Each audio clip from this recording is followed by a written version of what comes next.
Imagine owning part of India's biggest companies without opening a Demat account, without tracking your stock market daily, or without investing lakhs in it. Most people cross paths with this option every single day, but rarely recognize the power of it. Today, we will break it down, what it is, how it works, और कैसे ये आपके financial journey का game changer बन सकता है। Mutual fund एक money pooling machine है।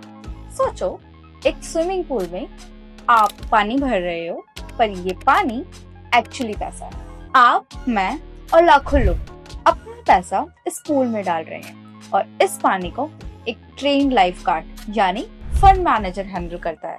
वो पैसा फिर अलग अलग जगह इन्वेस्ट होता है, जैसे कि स्टॉक्स, बॉन्ड्स, डिबेंचर्स या short term money market instruments में। So instead of buying one or two stock, आप indirectly एक diversified portfolio hold करते हो। So how does it work? Step 1, scheme creation। पहले AMC, Asset Management Company, ये एक ऐसी स्कीम बनाती है जिसका क्लियर ऑब्जेक्टिव होता है ग्रोथ, इनकम और balance returns. Step 2, NFO and units. जब स्कीम लॉन्च होती है as NFO, new fund offer, तब आप यूनिट्स बाय करते हैं। यूनिट्स की वैल्यू होती है NAV, new asset value. NAV is equals to portfolio की total market value minus expenses upon total units issued. Step 3, fund managers role. Fund manager आपके behalf पे डिसाइड करते हैं कौन सा स्टॉक लेना है, कौन सा बेचना है और कौन सा एलोकेट करना है हर एसेट क्लास में। मतलब रिसर्च, टाइमिंग और रिस्क मैनेजमेंट का काम सब उनका हेडेक, आपका नहीं। Now why should we choose mutual fund? Instead of putting all your eggs in a single basket, mutual fund spreads all your money to different companies and sectors.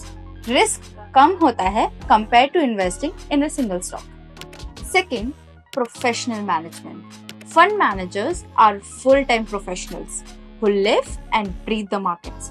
आपको market research के लिए time निकालने की जरूरत नहीं। Now, accessibility. आप 500 से start कर सकते हो और कोई ह्यूज कैपिटल रिक्वायरमेंट नहीं। Now liquidity, except for ELSs and close ended funds, आप अपनी यूनिट्स इजीली रिडीम कर सकते हो। अब बात आती है कि किस किस तरीके की म्यूचुअल फंड्स में हम इन्वेस्ट कर सकते हैं। First, equity funds, high risk high return potentials, sustainable for the investors जो मार्केट फ्लक्चुएशंस हैंडल कर सकते हैं। Second, date funds, low risk, more stable returns, sustainable for the conservative investors या short term goals. Third, hybrid funds, mix of equity and debt, balanced risk and rewards. Lastly, index funds, they replicate an index like Nifty 50, low cost and passive investing. आप लोगों ने expense ratio और market risk के बारे में तो सुना होगा ना, ये actual में होते क्या है? So, expense ratio is the annual cost of managing the funds deducted from returns, and market risk means mutual funds are market linked, means returns are not guaranteed. तो इसी से कुछ myths आती हैं। Mutual funds are guaranteed profit, ऐसा नहीं है। Return depends upon market performance.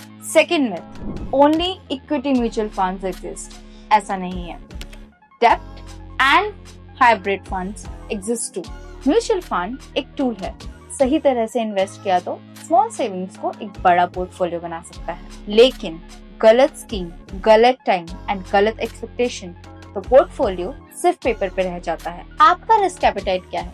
Conservative, moderate या एग्रेसिव? नीचे कमेंट सेक्शन में जरूर बताइए। अगले एपिसोड में आपके प्रोफाइल के हिसाब से सही फंड का ब्रेकडाउन देंगे। और याद रखो, पैसा आपका है, डिसीजन भी आपका होना चाहिए। Just be inform.